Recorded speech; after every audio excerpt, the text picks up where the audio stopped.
আমাদের জীবনে আমরা যখনই এমন কোনো মানুষের সাথে পরিচিত হই যে বয়সে, পদে এবং আর্থিক দিক থেকে আমাদের থেকে পিছিয়ে, তখন আমরা সবাই খুব হীন নজরে তাদের দিকে দেখি। মনেই করি না যে সেই ব্যক্তির নিজস্ব একটা অস্তিত্ব রয়েছে, তার নিজেরও একটা মাহাত্ম্য রয়েছে। আমাদের মনেই হয় না যে আমাদের সামনে দাঁড়িয়ে থাকার যোগ্যতা আছে তাদের। চলুন আপনাকে একটা প্রশ্ন করি, শূন্যের নিজস্ব মূল্য কোথায়? আপনি বলবেন কিছুই না। শূন্যের আবার নিজস্ব মূল্য কোথায়?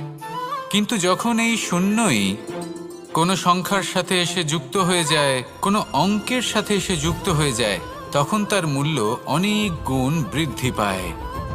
অর্থাৎ এই শূন্যের মূল্য অবশ্যই আছে।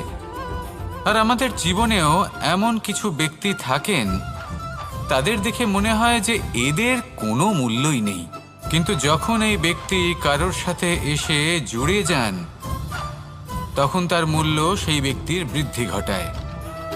এই সংসারে এমন কোনো ব্যক্তি নেই যার কোনো মূল্য নেই। যদি আমরা ধনুকের কথা বলি, তাহলে তার জন্য একটি দড়ির প্রয়োজন হয়, যেটি প্রত্যঞ্চা হিসেবে ব্যবহৃত হয়। যদি এই প্রত্যঞ্চা না থাকে, তাহলে ধনুকের কোনো মূল্যই থাকে না।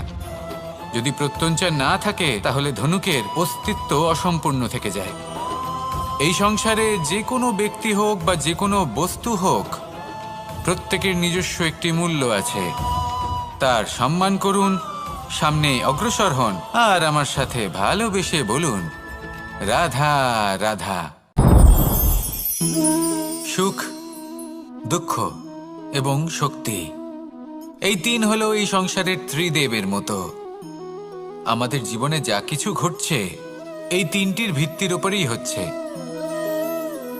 আসলে এই সংসারের একটা নিয়ম আছে, যখনই আপনি কিছু লাভ করেন, এই সংসার আপনার পরীক্ষা নেয়।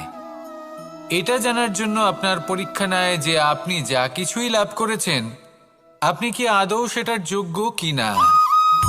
ঠিক সেইভাবেই এই সুখ, দুঃখ এবং শক্তি আপনার পরীক্ষা নিয়ে থাকে। যখন সুখ আসে, তখন সে আপনার পরীক্ষা নেয় যে আপনার মধ্যে অহংবোধ জাগ্রত হয়নি তো। যদি অহংবোধ চলে আসে, তাহলে সুখ সেখানেই সঙ্গ ত্যাগ করে। দুঃখ আপনার ধৈর্যের পরীক্ষা নিতে থাকে, আর যদি আপনার মধ্যে ধৈর্য না থাকে, তাহলে এটা আপনাকে আরো বেশি দুঃখের গভীর অন্ধকারে ঠেলে দেবে। সেখানে শক্তি পরীক্ষা নেয় আপনার বিনম্রতার। যদি আপনি বিনম্র না হন, তাহলে হয় এই শক্তি আপনার সঙ্গ ত্যাগ করবে, নয় এই শক্তি বিনম্রতার অভাবে আপনার পতনের কারণ হতে পারে। এই সংসারে যে কোনো ব্যক্তি যিনি এই পরীক্ষায় উত্তীর্ণ হয়ে থাকেন, এই জীবনে তিনি সাফল্য লাভ করেন। আসুন আমার সাথে ভালোবেসে বলুন, রাধা রাধা।